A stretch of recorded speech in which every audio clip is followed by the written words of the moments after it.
പ്രാർത്ഥന എന്ന് പറയുന്നത് ദൈവവുമായി സംസാരിക്കുക എന്നതാണ്. നമ്മുടെ ഹൃദയത്തെ ദൈവസന്നിധിയിലേക്ക് നാം പകരുകയാണ്. നാം ഓരോ നിമിഷവും പ്രാർത്ഥിക്കുമ്പോൾ നാമും നമ്മുടെ ദൈവവും തമ്മിലുള്ള ബന്ധം ആഴത്തിലേക്ക് പോയിക്കൊണ്ടിരിക്കും.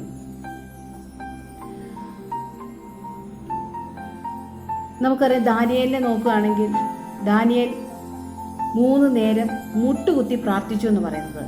ദാനിയേലിന് പ്രാർത്ഥിക്കാൻ കഴിയാത്ത സാഹചര്യങ്ങൾ ഒരുപാട് ദാനിയേലിന്റെ ജീവിതത്തിൽ വന്നു പോയിട്ടുണ്ട്.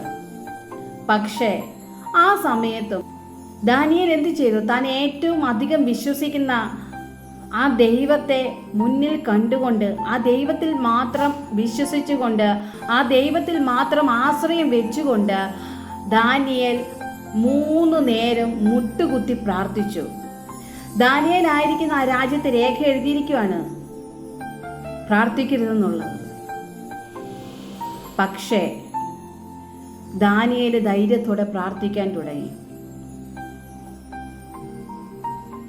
ദാനിയേലിന്റെ മുന്നിൽ വലിയ സിംഹക്കുഴിയാണ് ഒരുക്കി വച്ചിരിക്കുന്നത്.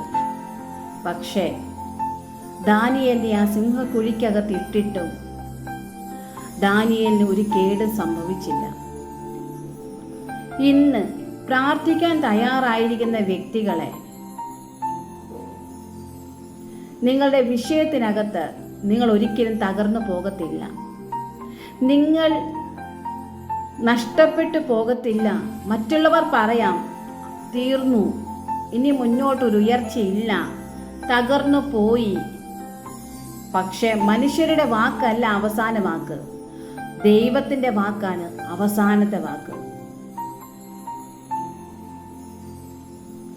നാം ആ ദൈവത്തിൻ്റെ വാക്ക് മാത്രം കേൾക്കുക, ദൈവത്തിൽ മാത്രം ആശ്രയം വെക്കുക, പ്രാർത്ഥിക്കുക. ശക്തമായ ഒരു പ്രാർത്ഥനാ ജീവിതം ഒരുക്കിക്കൊണ്ടുവരിക. പ്രാർത്ഥനയ്ക്കകത്ത് നടക്കാത്ത ഒരു വിഷയവുമില്ല. നാം ഓരോരുത്തരും ശക്തമായി പ്രാർത്ഥിച്ച് ശക്തിയോടെ ദൈവത്തിന് വേണ്ടി മുന്നേറുക. God bless you.